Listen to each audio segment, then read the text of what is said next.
know this one, right? Om Shanti. Om Shanti, Om Shanti, Om Shanti, Shanti.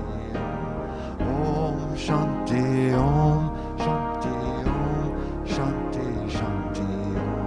Om Shanti, Om Shanti, Om Shanti, Shanti. Om Shanti, Om Shanti, Om Shanti, Shanti. Om. Peace inside my heart, God and only God is moving me. Peace inside my heart, God and only God I live to see. Om Shanti, Om Shanti, Om Shanti, Shanti. Om Shanti, Om Shanti, Om Shanti, Shanti. Om. Peace inside the earth, God and only God is moving me. Peace inside the earth, God and only God I live to see. Om Shanti, Om Shanti, Om Shanti, Shanti. Om Shanti, Om Shanti, Om Shanti, Shanti. Om Shanti, Om Shanti, Om Shanti, Shanti. Om Shanti, Om Shanti, Om Shanti, Shanti. When there is peace in my mind, in my heart too, there will be peace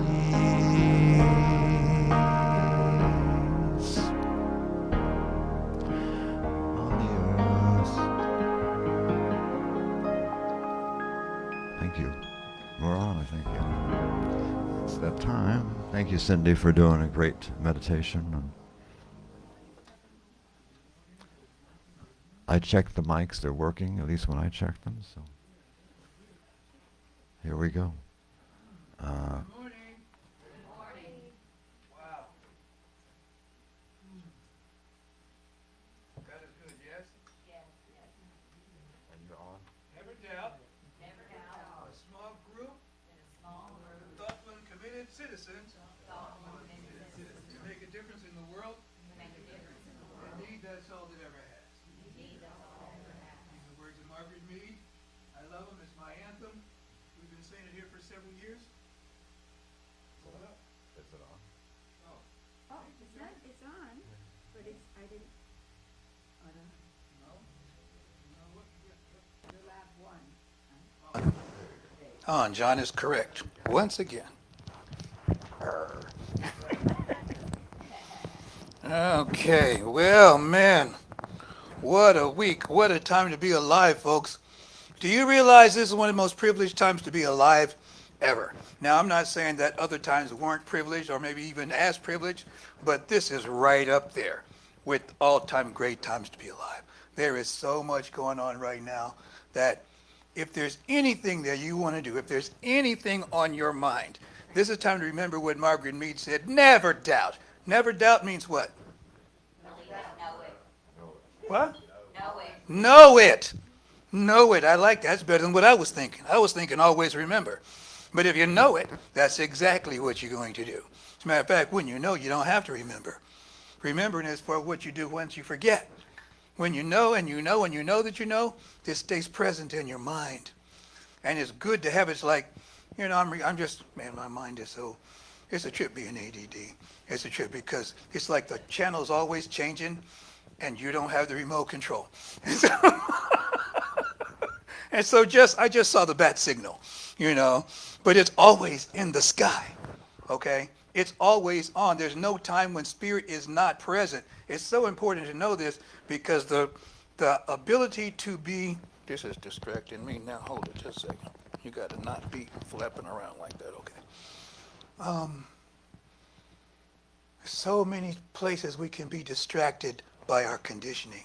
Conditioning gets tweaked all of the time. That's how we got conditioned in the first place. We kept seeing the same patterns over and over again, and some of them were pleasurable. Those led us towards them, like insects towards the light, and some of us were unpleasurable, so those we refrained from those, and this established a ground of being. Wow, okay. It's like it came up naturally. I had that written down to talk about. I thought I was going to have to refer to my notes, but it's like, okay, I'm starting to get it organically now. Spirit is working this. The ground of our being gets established as we are being raised, being cultivated by our parents, by society. We start to decide who we are, what we like, what we don't like. We create a consciousness that we believe is who we are. And it's really a story about what we've done since we've been here.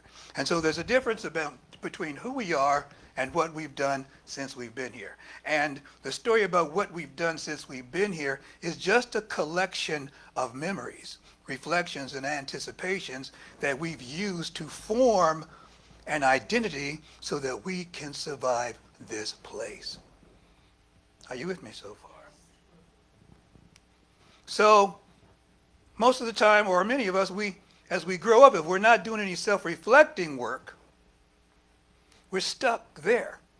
And some of us have more or less, some more success than others in that particular field. Everybody here, we're about moving from that, moving into the next iteration of who I am. What is, as Maisha Muhammad, my daughter, say, how good can it get? We looked around and said, there's got to be more to me than this. Inherently, we knew there's more to who we are than what's going on, and I don't sign up as this. This is not the final authority in me. And I can see the little kid, what's the little kid say, you are not the boss of me, right? So who is? What is? Consciousness is the soul of our being. I was taken by that because I've been watching, I've been telling you, watching the news can really pull you into a funk. Paying attention to what people tell you is going on in the world, what our president is doing, if you're for or against that, whatever it can really pull you into some places that don't empower us. But there's a place that's deeper than that and higher than that includes all of that does empower us, and that's when we stand in our own soil. I got this quote from this lieutenant colonel now. He started out as Captain Ibrahim Traore from Burkina Faso. I've been fascinated by this story. It's not in our mainstream media. You don't hear about it very much because it's empowering people. And that's not what this is about. And this is not a talk about how bad America is. I'm here. If I'm here, it can't be that bad. Let's face it. God sent me here for a reason, and I plan to fulfill my destiny. And that's what we're all doing, fulfilling our destiny. And our destiny is what? To be the light. To be the positive, be the light, to awaken. But that requires that we awaken ourselves. The soul of our being. Lieutenant Colonel Ibrahim Traore is known for saying that he is the son of the soil. I am the son of the soil. By saying I am the son of the soil, he's saying I'm from here. This is my place. This is my kingdom, my castle, my neighborhood. It's my house. Are you with me so far? A son of the soil. I'm from the earth. The earth is my teacher. The earth is my master. The earth is my government, if you will. Nature. I'm from here. I don't need an artificial construct. He threw out the IMF, the International Money Fund. He said, y'all get out. France, get out. Europe, get out. We don't need your money. I don't want your loans. They're predatory. We'll stay broke. We'll stay impoverished. No. Here's the thing that blew my mind, too. He shut down the elections, which I would say, oh, no, you can't shut down elections. That's tyranny. But he said, we can't have elections yet. We're not mature enough. We need discipline. We need infrastructure. All these things need to be in place. He said, democracy is a byproduct. It's what happens when you have all these things in security. Then you can have an election for better things. But right now, we're too open for corruption. The system is corrupt. How many times have we been saying the system is corrupt? Don't we say the system is corrupt? Yeah. The game is rigged. There's an old expression say, I know the game is rigged, but it's the only game in town. Well, Abraham said, nope, it's not the only game in town. I'm going to prove to you that. Get out. Folks is mad. Of course, they've come for him several times. Folks is mad. But he said, you know what? I'm the son of the soil. And upon this rock I build my church. That's what the master teacher said. And that's where he's at. He said, whatever happens, I'm going to go for it right now. The odds are stacked astronomically against him, especially when you're from the West. You actually think this is reality. I've been thinking it. I'm like, I don't know. All these years, we're looking my whole life. Africa has been this destitute continent with all these things. I know the exploitation that's happening there. I know why it's that way. But so far, anytime somebody is raised up to do something about it, they just don't last very long. Something happens. And we know what that is. But I don't think that's what's going on this time. It's got too much going on. He's made unions with other Sahel states, the states that have a lot of arid soil. They don't get a lot of water. And they're usually the backwater countries of Nigeria and the more prosperous places. They're colonies, so to speak. And he's created an alliance with them so that now they have their own stuff. They're working their own idea. We don't need this and we don't need that. We will do it ourselves. I'm keeping all the gold from Burkina Faso in Burkina Faso. You can't have it. It's mine. It's ours. This is important because the reason why we're in the state that we're in is because there's a line I came up with, or I didn't come in my computer, we came up with it. It's like our consciousness becomes colonized by outside influence. Our consciousness gets colonized by what should happen. Should is the biggest colonizer ever. Because should is an expectation based on what somebody told us the way things are quote unquote supposed to be.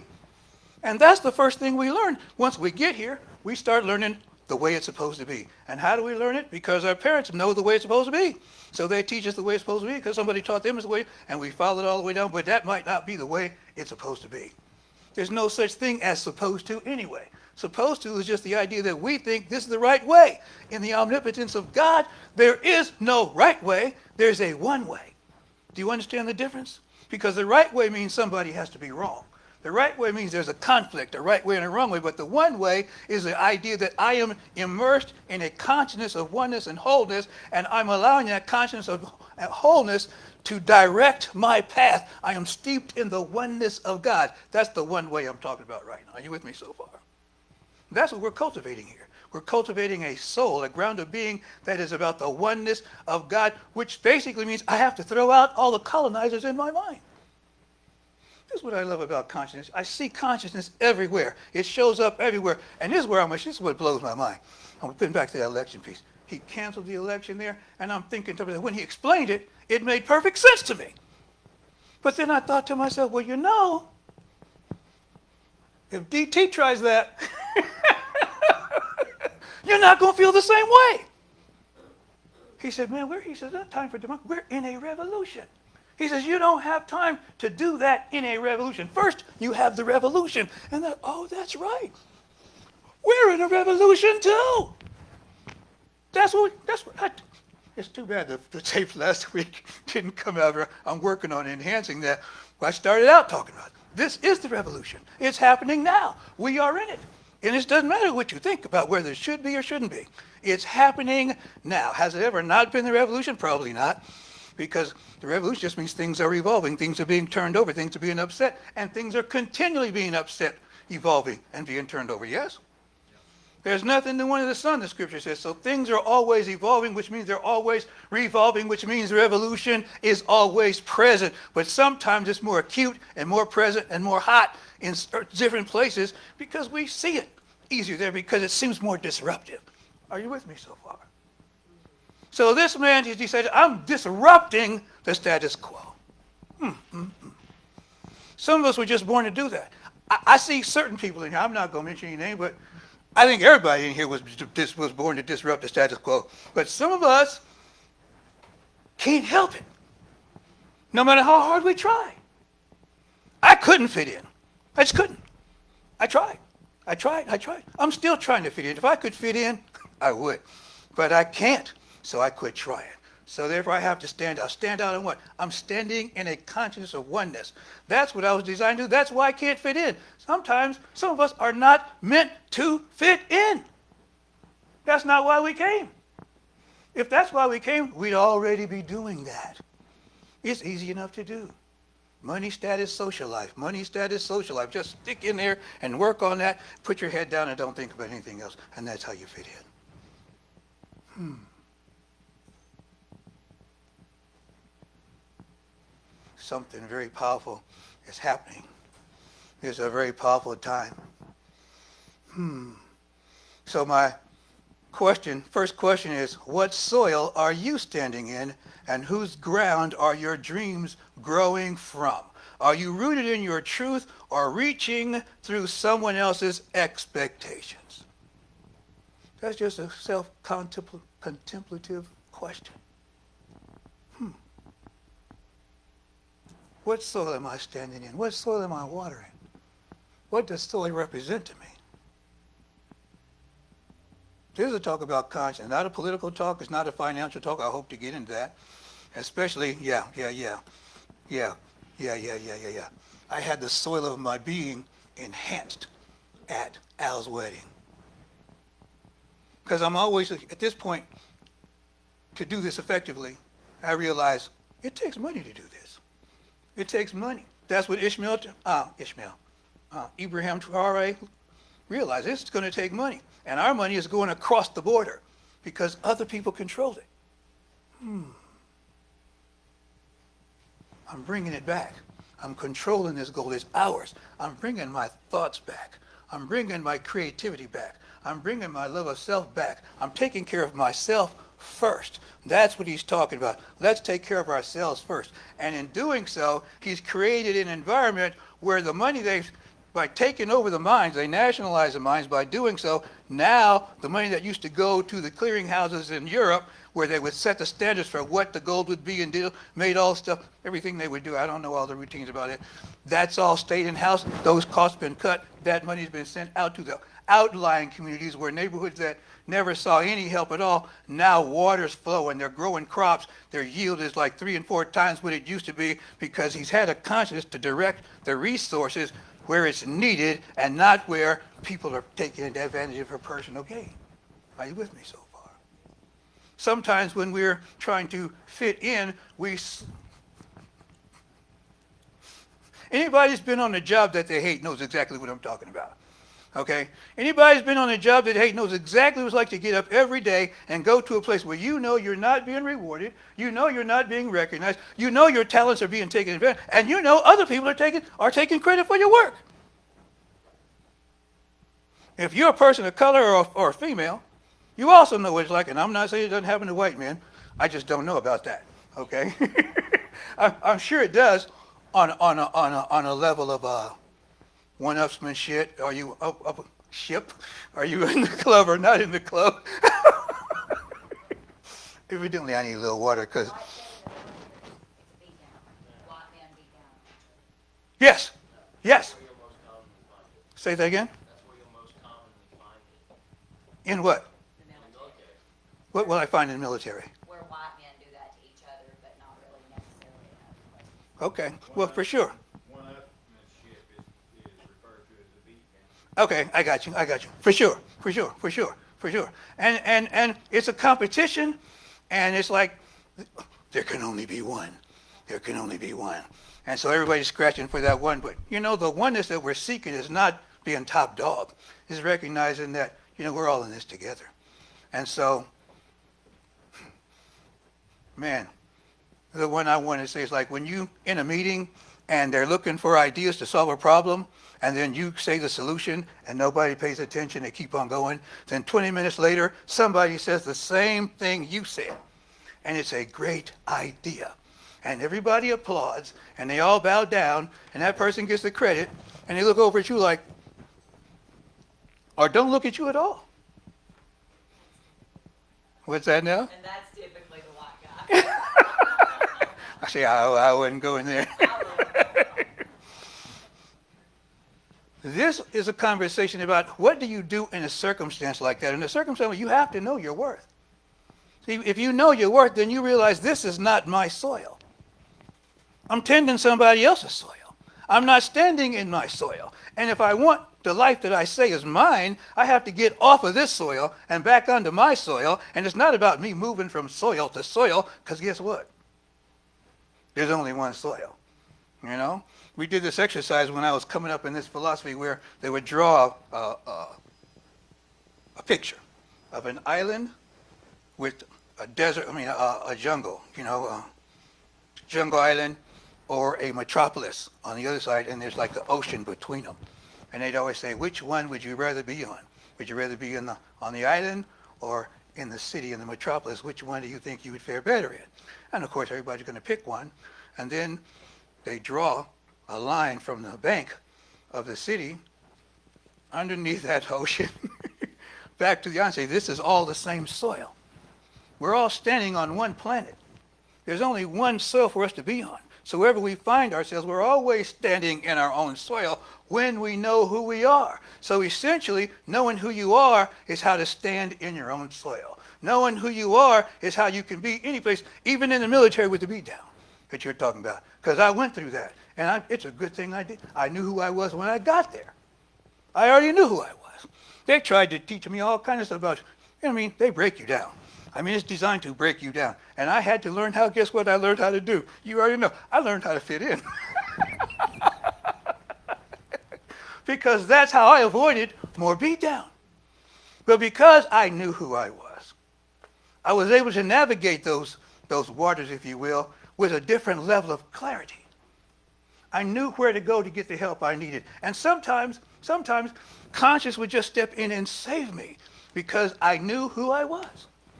They caught me wrong a lot of different ways, a lot of different times. I could have gotten a whole lot more trouble, but I managed to go 4 years with no disciplinary action against me. How the heck can you have Mu'ata Rasuli in something for 4 years with no disciplinary? Come on now. You know that ain't nothing but God.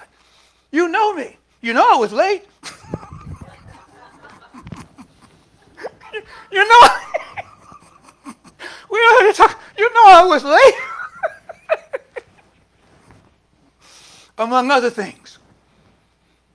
Man, I got caught wrong so many different times, but consciousness carried me through because I knew who I was. I couldn't do what everybody else was doing. I talked to my superior. I said, look, I need this and I need that. I'm looking for the help. You had to march everywhere. That was the biggest one for me. I like drill, but I hate marching. I don't mind being on the pad, left, feet, right. That's fun to me. That's like dance. But marching to chow, marching to school, oh, God, I would straggle. And you could get in big trouble straggling. And my sergeant knew I was straggling. He came to me and said, dude, you got to, I talked to him. I said, man, I just can't do it. And he was compassionate. He said, you know what? Just tell me where you're going to be at so I can find you. If you tell me that, stay out of trouble, then you go ahead on and straggle. I got to straggle. Lots of different times. One time I'm so messed up. When I say messed up, you know what I mean? Going to midnight chow, I tripped over the security guard dog. He didn't bite me. I'm saying, thank you, God. I'm saying these things because when you know who you are, it carries you through difficult times. Sometimes you can be wrong, as my friend would say, wrong as two left shoes. But consciousness prevails because you keep your eye focused on consciousness and not the circumstances. And that means I can bless everybody around me, bless every circumstance and every situation. I'm blessing the whole country, both sides of the aisle, the middle of the aisle, both extremes. I've got to keep blessing her because if I don't, I get sucked into this idea that there's only one, that somebody has to win and somebody has to lose. And if there's a winner and a loser, it's a crapshoot on who that's going to be. I don't like those odds. That's a rigged game. Standing in my own soil. That's what the man said. Standing, I'm the son of the soil. So I was talking about Al's wedding. Let me get back to that. While I was there, now I showed up, you know me. I wear African pretty much every day. I'm going to keep it relevant. What I do know is if I don't keep it relevant, next thing you know, 20 years, whatever you look up, somebody else will be wearing my stuff, and we won't have no credit for being inventing it. It's happened before. I remember I was at a jazz concert in Denver, Colorado. I think Slide Hampton or some great trombonist was there. And I looked around the room, and it was like 98, 99% white people. Well, it's Colorado. You got to expect there's going to be mostly white people there, but I was upset because there was not a lot of black people there. This was back in the 70s, you know. And then it occurred to me, why are you mad? Because they appreciate your music. It's not their fault that your people didn't come. Your people didn't come. And now you're mad because they came instead. I bet you that musician on stage, he's happy to see you. So you need to shut the blank up. Let's hit the blank down and enjoy the show. But I realize something. If you don't know your own worth, if you don't know your own value, someone will take it and sell it back to you. And that's what the man is talking about. You're selling us back our own stuff. This ends now. I'm reclaiming all of me, as Billie Holiday said. All of me. I want all of me. Which means I have to be the author of my ship. I have to be the captain of the ship, author of my own story. It means I cannot allow the colonization of my consciousness to continue. Everybody out.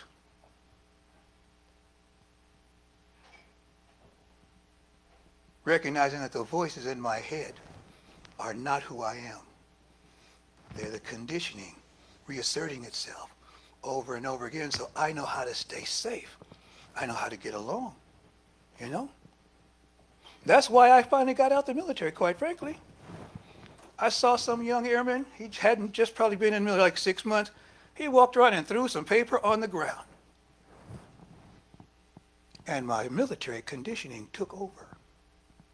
And I was up one side and down the other. What the hell is wrong with you, airman? You think you can...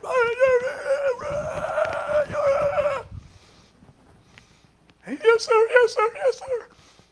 But instead of walking away like, yeah, I got him told, I said, I caught myself in the middle. Oh! What is happening? The conditioning, the program has taken over. I'm not myself. This is not who I am. I was very clear. I wish I had a present mind to apologize. I didn't know how to do that then. I'm doing it now. I'm sorry, dude. But that was my conditioning. We're all a product of that.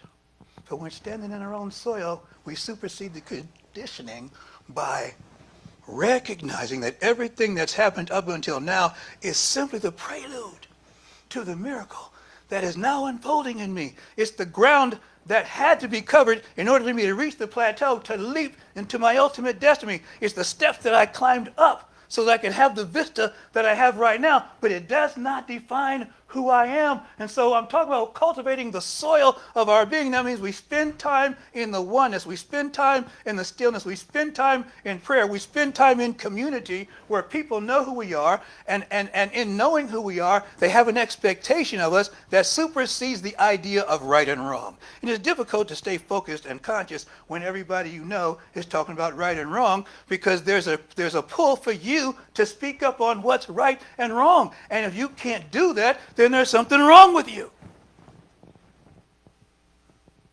Yep, there's something wrong with me. And it's the most right thing that's ever been about me. What's wrong about me is I don't fit into this model. We don't fit into this model. There's something more powerful happening inside of us. I want to cultivate the soul of my being. And by the way, soil represents soul in religious science. Ernest Holmes says that the thought is the seed. They got this wrong. Spirit is the seed. Soul is the soil. We teach seed, soil, plant. That's creation. Seed is the idea or the mind of God, not the intellect, but the conscious mind of God. The seed is that is the idea. The conscious mind has a pattern, an idea. The soil, what is also called the soul, is the cosmic womb. The soil is the womb. The soil is the thing that whatever seed you put in it, it attempts to grow it. The womb doesn't have a lot of, the person might have an idea about what soul they want to cultivate, but the womb is mechanical. is going to do what the womb does unless there's an outside influence to keep it from doing that. The womb is designed to produce the seed. The soil is designed to produce the seed. Are you with me so far? My soul is designed to produce the seed that I plant into it. The ideas that I plant into it. And if I plant the wrong thing, when the wrong thing means something that's not serving me, the soil says, okay, boss, if that's what you want, then that's what you get to have. Because Spirit always says yes. That's a hard one for people that Spirit always says yes. Sometimes we're asking the wrong question. Sometimes we've heard no so many times we don't even know yes when we hear it. Sometimes the yes looks like somebody we can't stand. I tell you what's a really fun one if you're in a relationship. Sometimes you're looking at your partner and you're like, that's a yes right there. You just haven't expanded. I haven't expanded myself to realize this is who I am. If I don't do that, I can't work on it. Pure Anjali is in my life to show me what I need to work on. Support me in everything that I'm doing, but she's the mirror, okay? And she takes hell for it. I don't want to look in the mirror sometimes. How dare you show me my deficiencies and my inadequacies? I don't want to see that. You're going to have to pay for that. It's not conscious. Do you understand what I'm saying? Everything in your life came to serve you. That's a good way to cultivate the soul of your being. Recognize that everything in my life is here to do what? Who's willing to say that out loud? Everything in my life is here to serve me. Dos más. Everything in my life is here to serve me.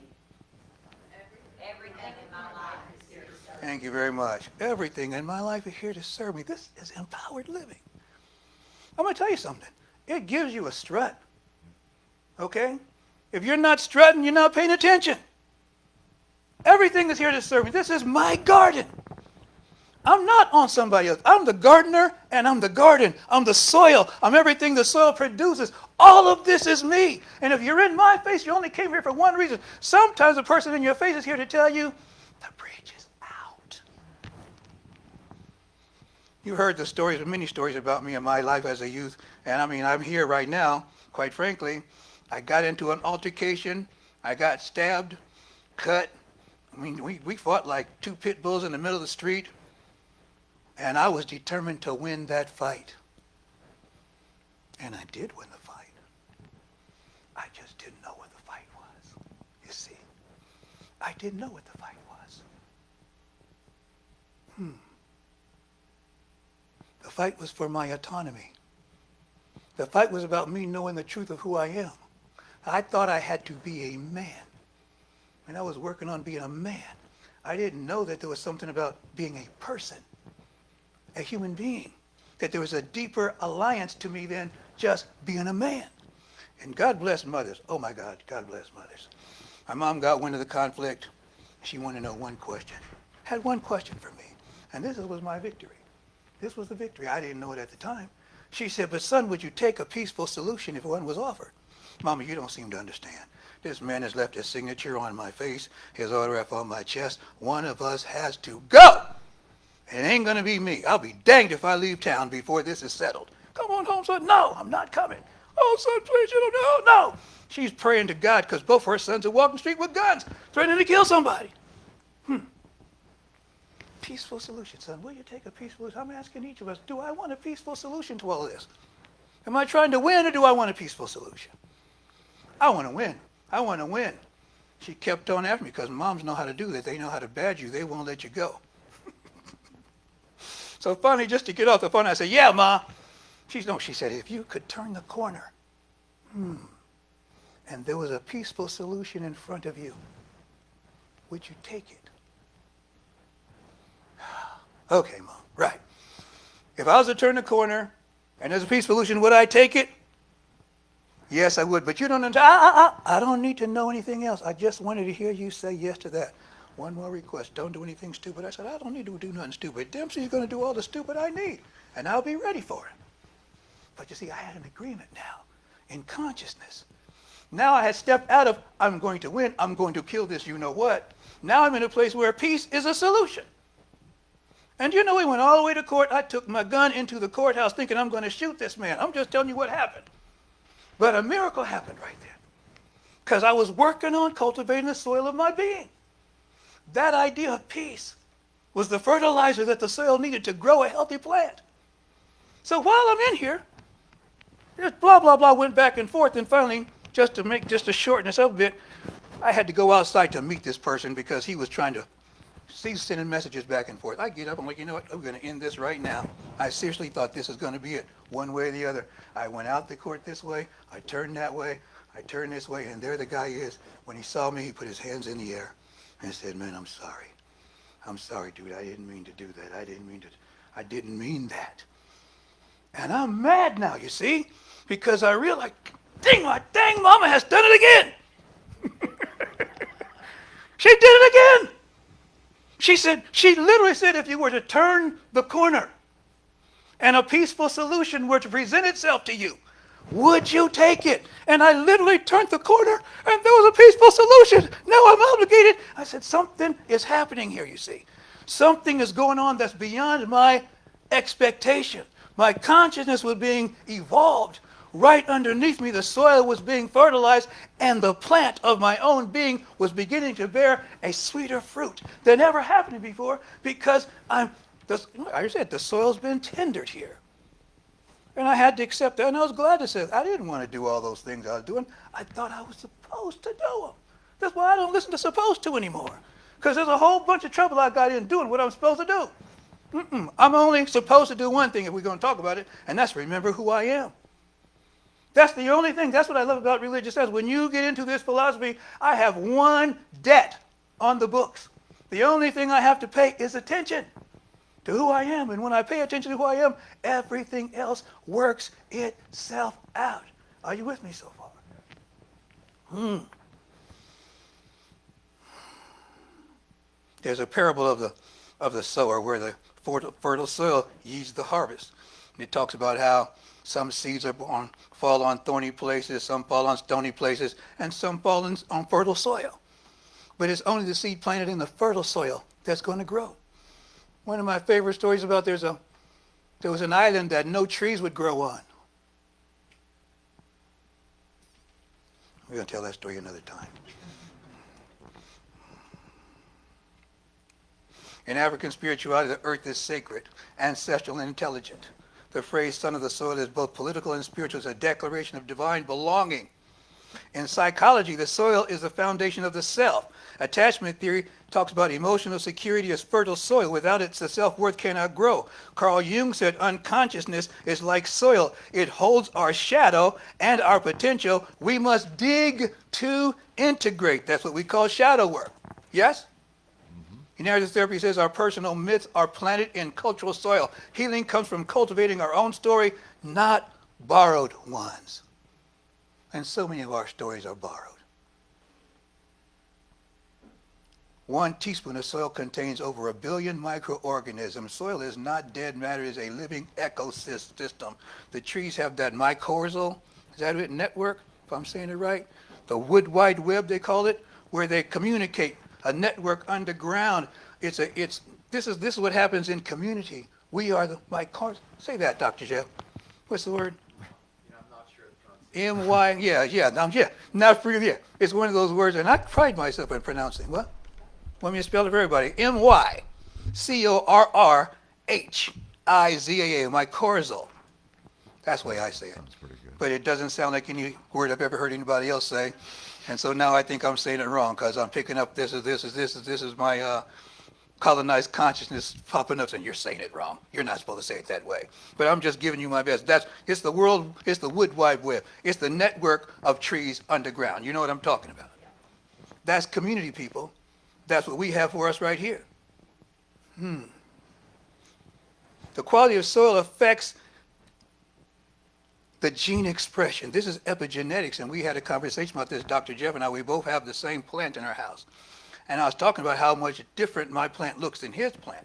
And the difference is he's in Pacifica and I'm in Hayward, and there's a lot more sun. So the exact same plant, their plant is like 2 feet high. My plant is 4 feet high. And it's like, he says, it's epigenetics, what? It affects the, what did it say right here? The gene expression without affecting the DNA of the plant. talk about the trees above the timberline that Howard Thurman talked about, how the trees above the timberline look like shrubs. All this time they thought they were shrubs, and finally they realized, no, these are the same trees that are below the timberline, but the atmospheric pressure is so great at that height that the trees have to crawl along the ground in order to express themselves as life. Some of us have learned to crawl to express ourselves because the atmospheric pressure of life is too great for us to stand on our own. This is about learning how to stand regardless of the pressure. Recognizing that right where I am, God is, I am, and all is well. Spiritual colonization is living beliefs that aren't ours. Cultural displacement is feeling like we must hide or leave our roots. See, this is probably what I'm dealing with right here. I'm not hiding or leaving my roots. That's one thing I realized. I'm going to just be honest right here. This is something I don't say very often. When I was a boy, I found out that Hannibal was a black man. Now, I had studied Hannibal in school. We'd heard about Hannibal crossing the Alps. But at no time had they ever informed me that this was a brother doing this. I literally thought it was a white guy on the elephants crossing the Alps going into Rome, because if you don't make the distinction, the assumption is, well, that must be white, because it was a black male. If it's white, they don't tell you, right? And then I realized this was a black guy. I said, I had a sense that one day I was going to do something important. And they might think I was a white guy too. I don't think I've ever said this out loud. Because of what happened to Hannibal. Yes, because at that time, I was known as William Wesley Oliver II. And I really liked that name too. Yeah.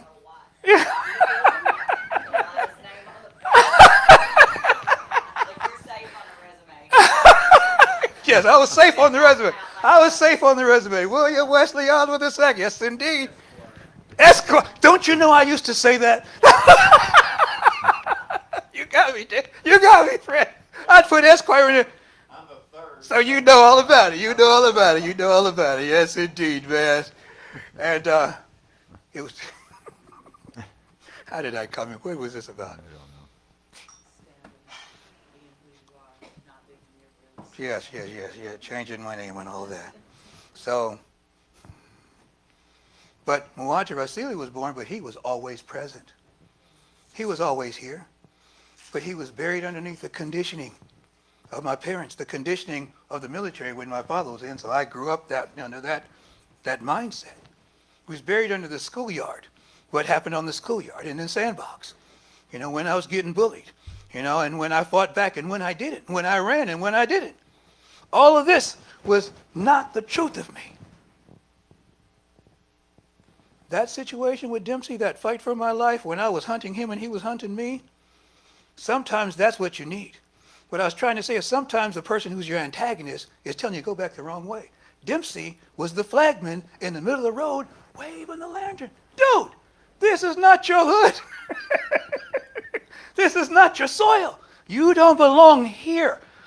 You got something else inside of you. He wasn't telling me there's something greater inside of you, but something greater inside of him recognized the greatness inside of me, and those two things came together in such a fashion, it changed us both forever. This man started studying unity, and I went into religious science. Both of them were metaphysical ideas. He's reading the Daily Word every day. I'm reading the Science of Mind every day. And these two people who tried to kill each other in our youth, when he passed away, he asked me to eulogize him. This is way more victory than I could have ever received if I'd have beat him down like I wanted to. It's sure more better than if I'd have shot him and went to jail. Do you understand what I'm saying? But I had to recognize that it took a higher conscience. It took somebody, mothers are great like this, would you accept a peaceful solution? Any conflict you're in, would you take a peaceful solution? And be careful, because sometimes the answer is no. And so if the answer is no, then how long am I willing to keep suffering with this? That's the next question. And sometimes the answer is, I don't know. But I'm not ready to let it go right now. Then know that you're doing it to yourself.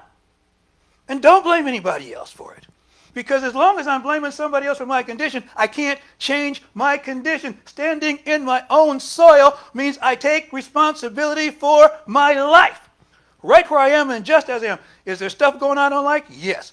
Is there things going on I think are unfair? Yes. Are there discrepancies that need to be addressed? Yes. But right where I am, I am at choice. And I get to choose to come from a place of consciousness and have that quote-unquote peaceful solution, that quote-unquote prosperous solution, that idea where everybody can win, where everybody's needs can be met. Am I willing to have a vision so big that everyone's needs can be met and this conflict is dissolved because all needs are being met? Am I willing to be that great?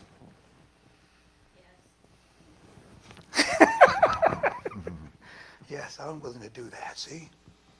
But that means things have to change. I got to throw the colonizers of my consciousness out. I see. I got to let that stuff go. Ollie, ollie, out, sin free. Everybody gets a free pass, not because I think they deserve a free pass. I deserve a free pass. I deserve one. And by giving them out, I get to have them. Because if I'm holding folks in judgment, things in judgment, then I get to be held in judgment, and nobody really wants everything they got coming to them. You know, nobody really wants that. If I have to pay for all of my mistakes, every single one, no, you can go, you can go. So,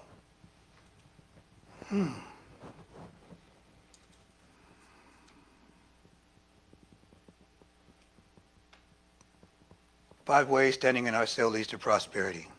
The first thing you do, you stop leaking energy. You stop leaking energy. Your energy becomes aligned and focused, potent and sacred. Prosperity loves clarity. Dr. Holmes tells us that trained mind is stronger than untrained mind. When you are standing in your own authority, when you're standing in your soil, you stop leaking. What happens? Who stops leaking energy? All right, then. My energy is sacred. I do not leak. That's an effort. My energy is sacred. Now it comes back with I do not leak, but I just like my energy is sacred. Okay, my energy is sacred. I have to pay attention where I put it. You also cultivate fertile soil, fertile ground. You plant desires rooted in truth and not performance. And that's the difference between something rooted in truth and rooted in performance. You harvest what aligns with your real self. What are you watering, your fear or your vision? That's the question. Am I feeding my fears? You know how you can tell? By what you talk about the most. That's what you're watering. Where attention goes, energy flows. You cannot inherit what you do not claim. Standing in your soil is you're identifying yourself to receive. What's about it? It's like accepting your divine inheritance. And if you're not in your own soul, you don't have an inheritance. If you're not in your own place, you don't inherit anything. You cannot inherit what you do not claim. I'm claiming my soil. Your spirit, ancestors, and life respond to your yes.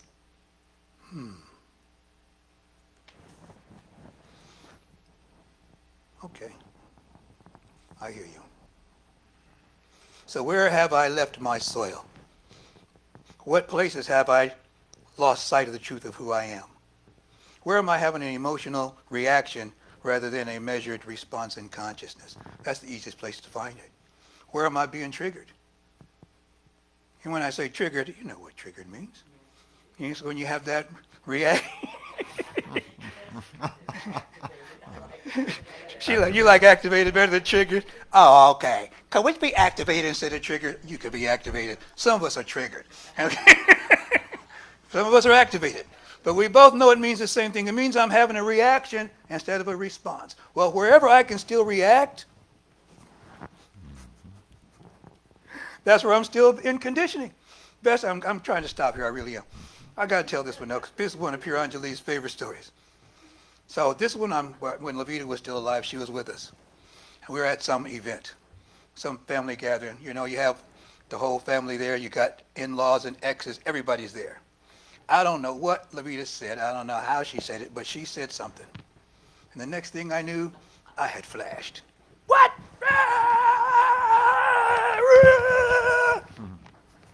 And when I got done, Blvd smiled and said, "Still got the touch."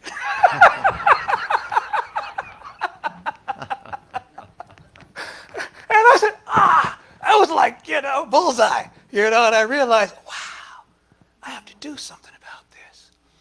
But right up at the time she said that, I felt justified in my rage, justified in that reaction. But when I heard that, I said, wow, I just got manipulated. That's what triggering does. You get manipulated into a reaction instead of a response of consciousness.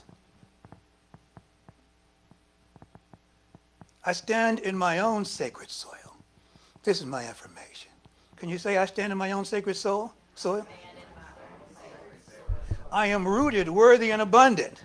I am rooted, worthy, and abundant. I plant what I love and I harvest what I need.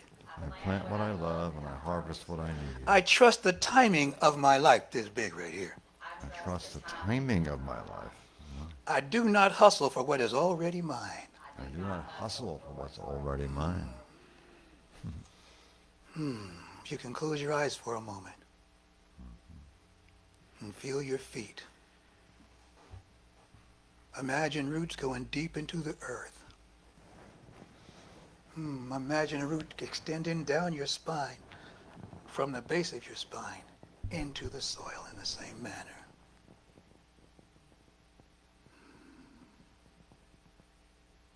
And in this, feel the support, the memory, and the life beneath you.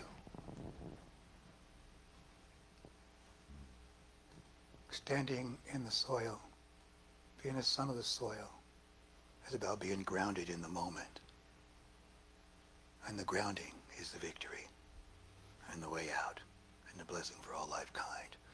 Thank you for your time and your patience, and for allowing me to be the minister of this wonderful, magnificent shrine. Namaste. Thank you.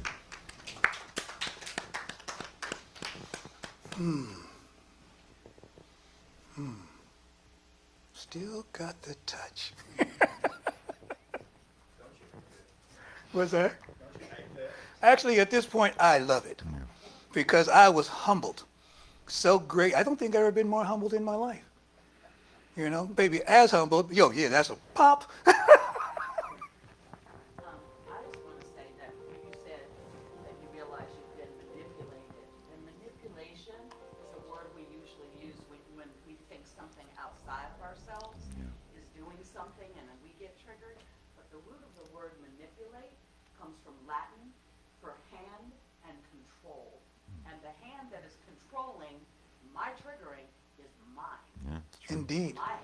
Indeed. So Thank you for the epilogue. manipulating me, I'm manipulating my own consciousness in the moment.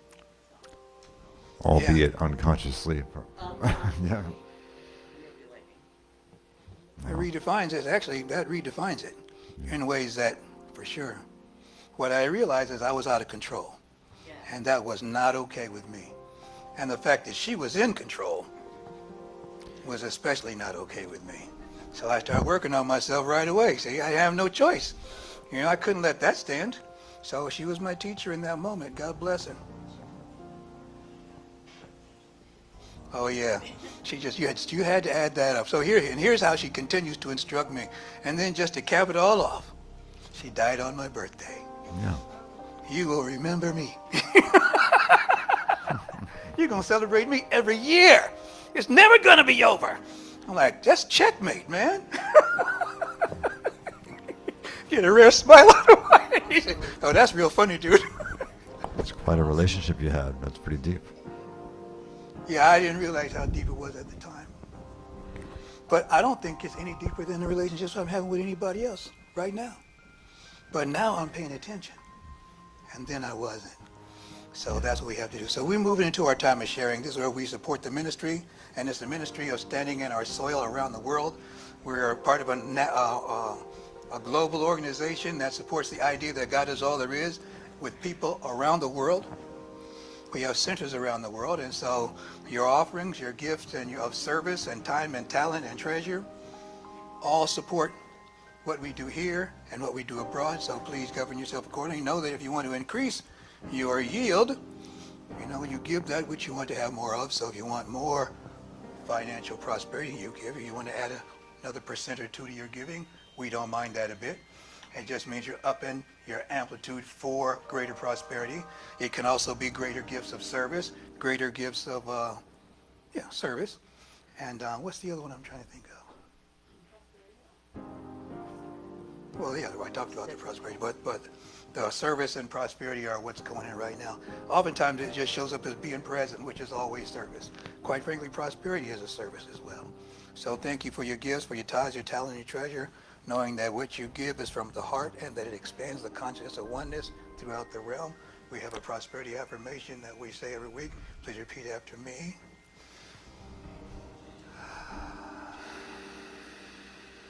From a consciousness of abundance From a From a consciousness of abundance. and centered in gratitude, and centered in gratitude, I generously give. I generously give. I accept the gifts I accept the of gifts prosperity and abundance Of prosperity and abundance as I demonstrate as I demonstrate divine circulation in my life. circulation in my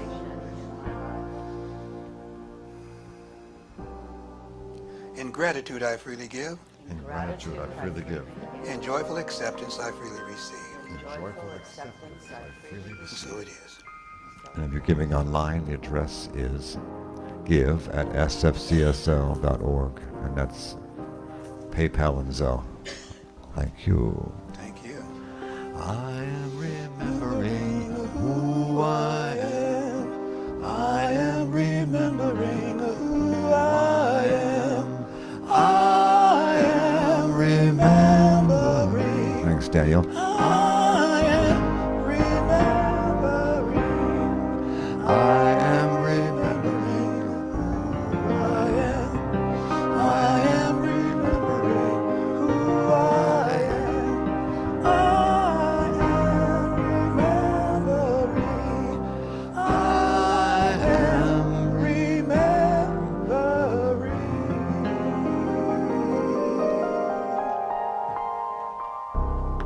In remembrance of each one of us is the presence of the divine right where we are at all times.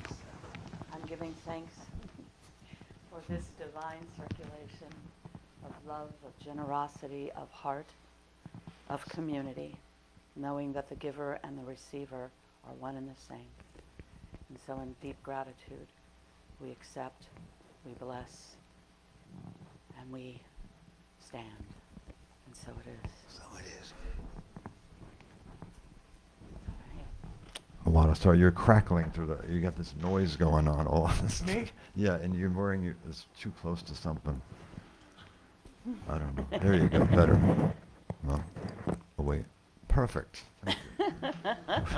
My Virgo Leave ear it was to like. the music man. Was to that hear doing it the whole 'cause time? I didn't hear it at all. It wasn't interrupting. You could hear, but it was like background kind of like a mouse in your pocket or something. It's okay. We're not gonna go there. Musician's ears. Oh, I haven't. Yeah, That's I what that is. Oh, yeah, Musician's it ears. certainly is. Yeah, yeah. It's a for blessing sure. and can be a curse. Mostly a blessing, John. Yeah. So remaining in the consciousness of wholeness and oneness and deep gratitude, we move into our time of prayer, our time of affirmative knowing. And I invite each and every one of us to join in this knowing, understanding that there is only one and there is only now. And so I speak in first person and in present tense, for I know that truly, as we are only one, everything that I speak for myself, I speak for all. And so standing deeply rooted in the soil of wholeness, of a consciousness of oneness, I know and I declare that there is only one life being lived everywhere. It is the life of God. God continuously loving itself into existence as all beings, as all life, everywhere. There is no place where the divine is not present. For truly, the creative power of the universe orders all existence, sets the illumination in the sky by day and by night, causes all waters to flow, raises every mountain, carves every valley, and breathes its very breath as my life. And so the beating of my heart in rhythm and synchronicity with the flow of all existence, I feel deeply as the presence and the power of God. And each breath that I take, every inhale, every exhale, is a witness to the divine that is continuously breathing me. I am one. One with all life, one with all existence, one with all that is. And so I claim every tear, every laughter, every pain, every joy. All of it is the presence of God in my life, drawing from a wellspring of infinite good. I know that I move through the shadow times of my life into the bright illumination of truth, wholeness, acceptance, abundance, health, vitality, joy, and love. All of these and the more are mine to claim. It is the soil on which I stand. It is the deeply rooted existence of my life. And any time that I find myself off course, I allow my heart, I allow my knowing to be the compass that guides me back to truth. I am one. I am whole. I am love. And in this truth, I give great thanks. In this truth, I am overjoyed in acceptance. And I, in gratitude, surrender this word. I release this prayer to the law of perfect manifestation, and I know that it is acted upon as it is held in consciousness. And so for this, I am grateful. In one resounding voice of acceptance and truth, I declare, and so it is. So it is. Amen. Ashe. Thank you. Thank you. Ooh. Announcements. I think we have several. Yes, we do. Yeah, we do, right? Mhm. Couple. One is that we are, and I'm looking to Nikki a little bit, have a call out for people to help in the kitchen for Fellowship Sundays, the first Sunday of every month. As we know, Alicia was doing that work, and she's moved on to a promotion in her job and is not available on Sundays. And so I know that few of us since then have been taking turns.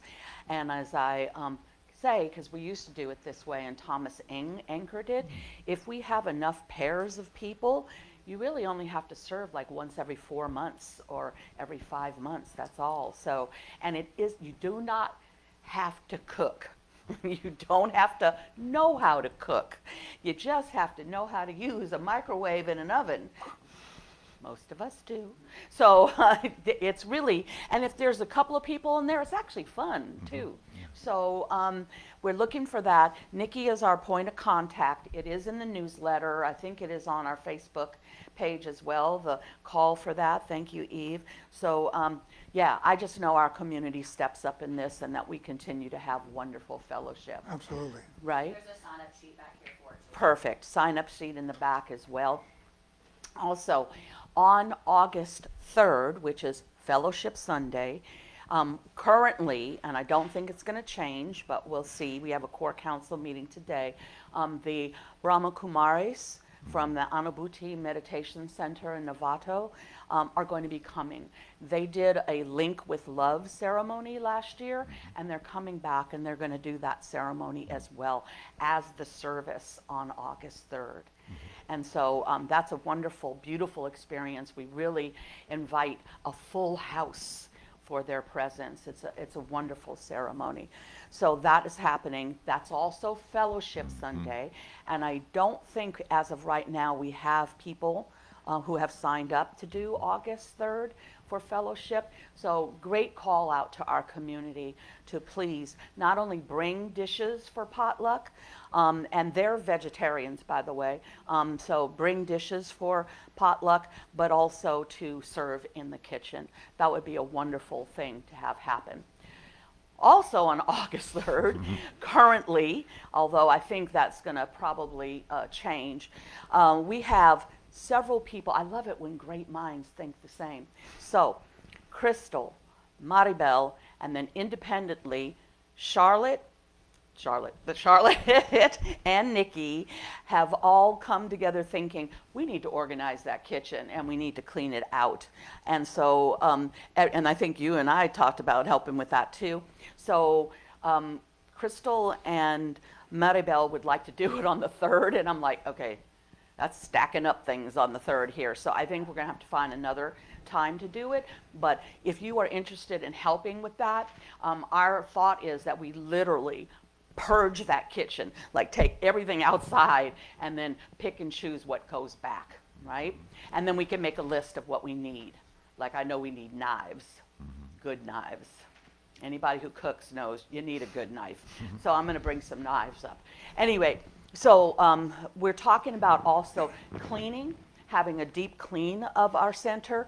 The offices upstairs, Cindy has been all over that, of cleaning up the offices, cleaning up down here, making this room available for practitioner sessions and for prayer. That's also something that came up that you had also talked about too, Lena. The bookstore that Cindy has been working once, a couple times, I guess, maybe with Faith, but now on her own, to really clean the bookstore. And she's boxed up a lot of things. There's an invitation to go in there, and if there's something that's yours, please claim it. And by claim it, we mean take it away.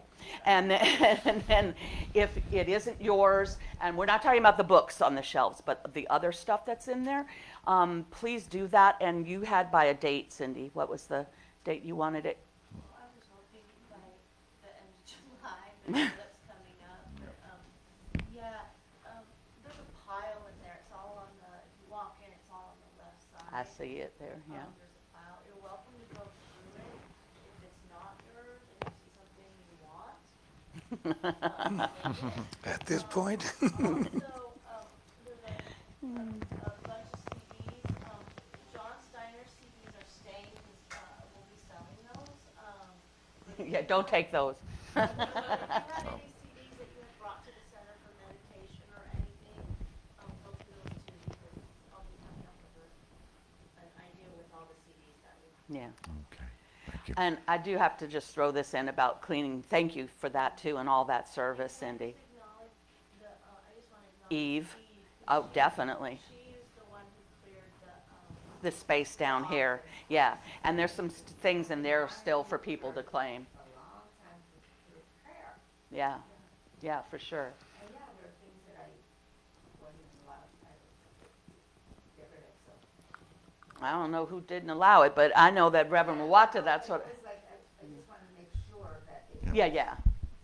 Well, going back to that about allowing things to go, Reverend Mawata is like, he said, I trust everybody who's doing this service to just make their decisions. If you have a question, then ask, but if not, just do it, you know, and especially around the kitchen, because there's a list of, I think there's now 6 or 7 women that are saying we'll go in the kitchen. Doesn't mean men can't do it too, but 6 or 7 women have volunteered. And this is Reverend Mawata. He's like, oh, I trust women in a kitchen. They can throw out whatever they need to throw out. I trust men too. I trust everybody but me. Everybody but you. Any rate, so thank you for that as well. Then we have several memorial services coming up, one of which is planned and set, and that's Meredith's memorial. It is going to be on July 26th or 29th, which one? 26th. 26th. 1 p.m. At 1 p.m. at the Home of Truth in Alameda, which is where she lived for many years.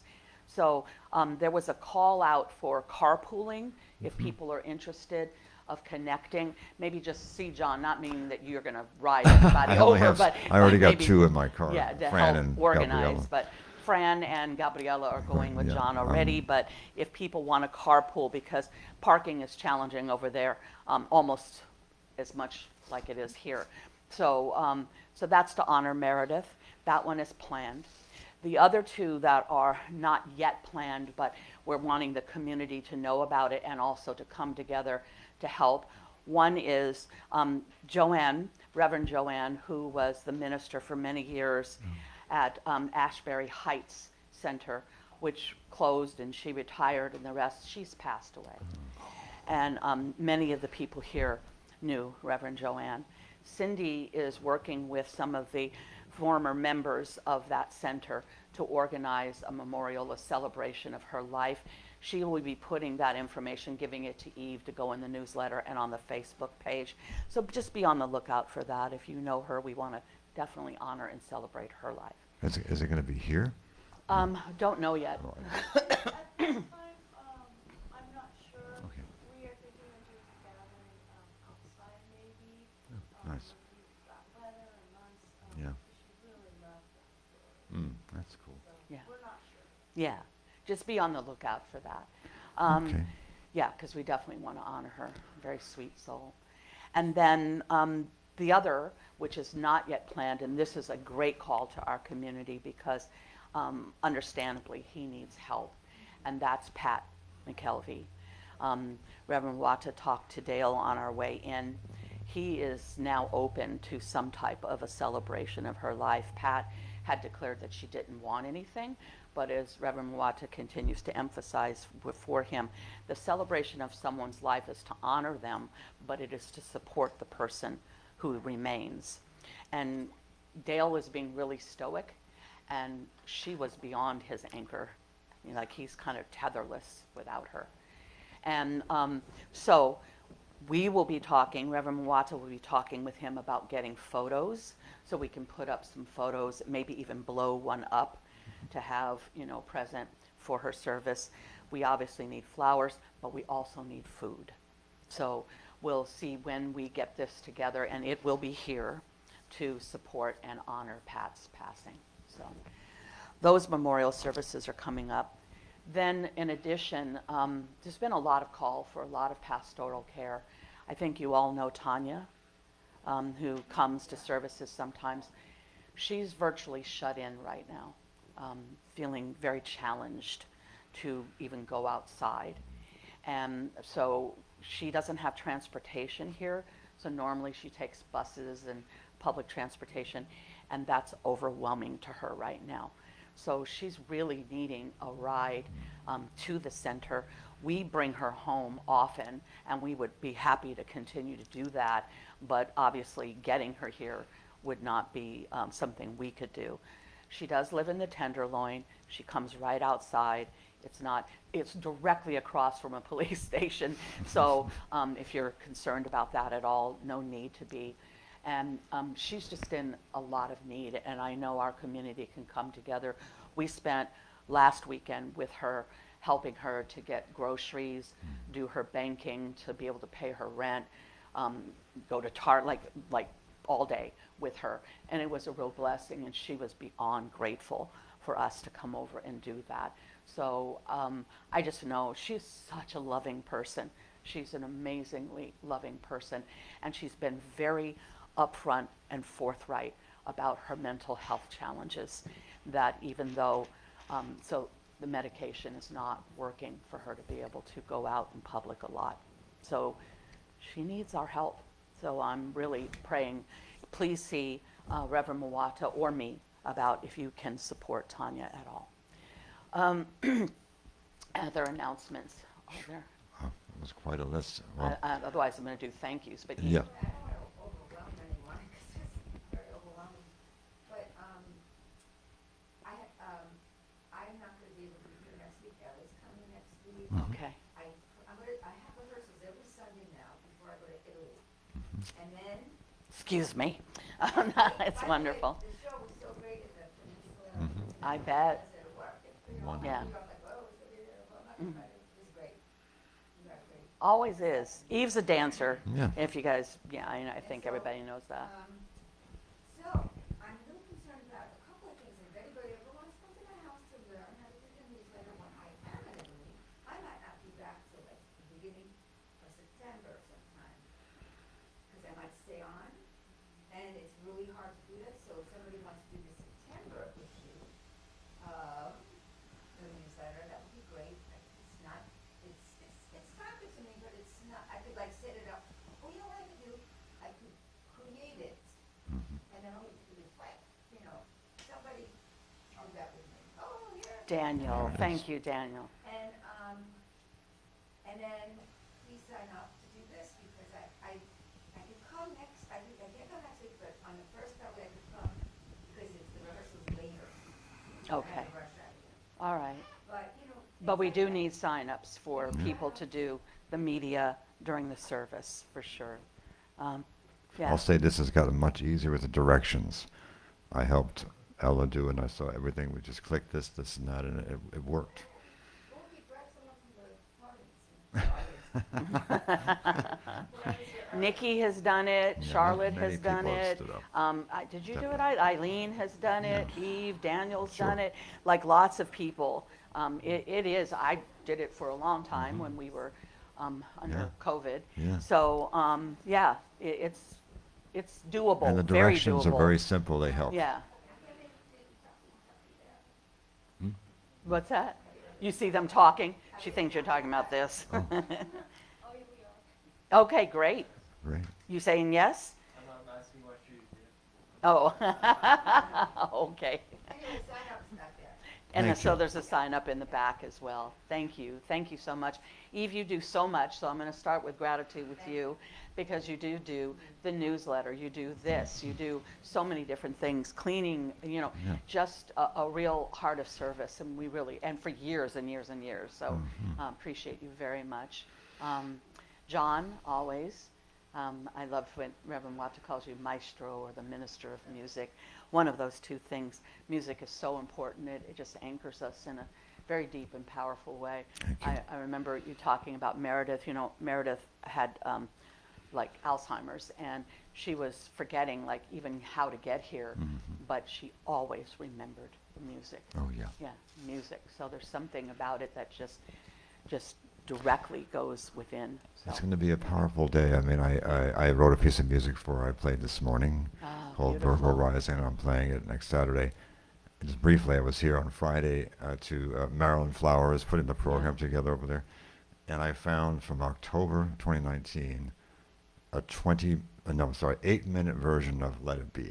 Oh. And the mix was perfect because my ear, and Yeah, then yeah. Moana you hear his voice a little bit, but she talks through that song, and so we're going to play that on a boombox Oh, over there that'll be too. beautiful. It got me choked I up listening bet, to it. I It's bet. like So wow. we'll hear her voice then. Yeah. Yeah, perfect. How beautiful is that? Cindy, thank you so much for holding vigil, for the bookstore, for just any number of things. Cindy is working with Eve to redo a lot of what's happening with the practitioners, Big Present and the rest. I want to thank Lena for being co-lead practitioner with me because I used to joke and say sometimes it's like herding cats. I mean, we all know how effective that is. So anyway, I just really appreciate you very much being in leadership and such a go-getter. We are thinking about two things coming up with practitioners. One is we're looking to do a summer workshop, Living from the Overflow. So it'll just be a workshop, a one-day kind of retreat workshop that we're carving out, and we will be announcing the day for that as well. We are also starting a new class that's going to be coming up, and that's the Mystical Path. And that's going to be in September. And it's looking at mystical traditions through all kinds of religions. So the mystical form of Islam, which is Sufism, mystical form of Christianity, mystical form of Judaism, the Kabbalah, it's a number of different things. So if you're interested in how mysticism has been present for thousands of years, literally, and how it has evolved and what it has looked like in world religions, then please be signing up for that class. There will be, the date will be announced, and we'll be putting out a sign-up sheet in the back as well. So we'd love to have a number of people joining. And then Nikki stepped out, but I'm looking at you too, Daniel, because Lena and Reverend Mawata and Vinny and I had lunch the other day, and we're talking about how we can assure that our education ministry is available for anybody who's wanting to follow a path toward practitionership. Doesn't mean that you have to be committed to that, but if you are interested, it's part of what we have in mind on how we are trying to line up these classes. So Yeah, I did just, the classes, I chose not to be a practitioner, but I loved Yeah, yeah. So it's a wonderful experience. So think about that as well. And then Cindy is holding vigil today after the service because we have a core council meeting. And we're meeting here. So like right away, Sure. we're going to be setting up to have our core council meeting. And Cindy is also holding vigil during the core council meeting. The core council members are Eileen, who is anchoring our stewardship, Daniel, who's anchoring our visioning, Lena and myself, who are anchoring Ecclesiastes, the practitioner core, Reverend Muwata, of course, as the community spiritual leader, and John and Nikki as our facilities, operations, like overall, lots of stuff go under their umbrella as well. So core council meetings are open if you do want to stay for those meetings as well. We alternate months here and then online. When it is online, it will be posted in the newsletter and on the Facebook page as to the Zoom ID, so that you can also join in that as well if you would like.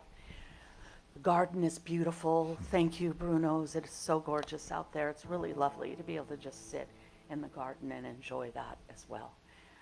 I want to just thank the Mashburns for always being present and available for all kinds of things. And Wyatt got spared today because Daniel was walking by when the watermelon was in the car. So Daniel's like, he carried it in. But I had mentioned that on the way up, Reverend Muwata's like, Nikki's son. And first he went, Wade Garrett. I said, wrong one, Wyatt. Okay, yeah. So that's like to carry in the watermelon. He's like, I'm looking for a young man somewhere to do this work. Anyway, thank you all so very much for having such a loving community. That's really who we are. And I am already knowing that all of these tasks and services, the fellowship, the memorial services, they're just all coming together beautifully. I just know that. So I think that is finally it. Wow, amazing. Yeah, Thank you. well, the core council agenda is even bigger than that. So, Okay, I'm going to start singing now. yes, please. Please start singing. God is real. God is magnificent. God is love. God is high for me today. Sorry. I'll try a different song.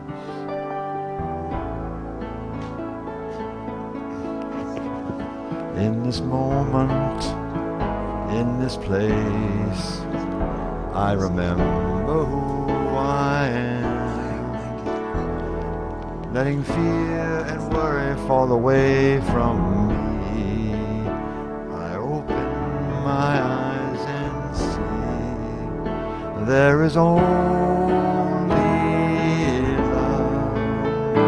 There is only love. Love that heals, love that sets us free. There is only love. There is only love. There is only love. Love that heals, love that sets us free. There's only love.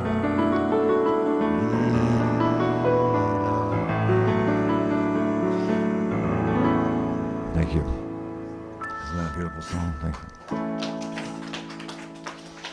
you. There's only love, indeed. One more acknowledgement. That would be Pirangeli Laplace. It's hard to acknowledge yourself. Yeah. Up here, so just thanking her for all the things she does, and just face it, taking care of me is a full-time job. So, because I'm a piece of work, so I don't know what she did in the past life to get me, but she should not have done it. Giving thanks and praise for all things, everywhere, all beings that we're, knowing that it all fades into God, all flows from the divine. The beach is right where we are, and just as we are standing in our own soil, rooted in a consciousness of oneness, allness, wholeness. We allow ourselves to be led, guided, and directed this day and every day to be in the right and perfect place at the right and perfect time under the most perfect circumstance with the most perfect beings. doing the most perfect work. Recognizing once again that, please repeat after me, the light of God surrounds me, The light of God the surrounds love of God me. enfolds me, The love of God the enfolds power me. of God protects and watches over me, The power of God protects and watches over me. the wisdom of God guides and directs me. The wisdom of God guides and The directs. substance of God supplies, supports, and sustains me. The substance of God supplies, supports, and sustains me. Wherever I am, Wherever I am, wherever I go, whatever I think, do, or say, God is, all is well, and so it is. Indeed. let's gather in a circle and sing, I am the place where God shows up. That's who I is.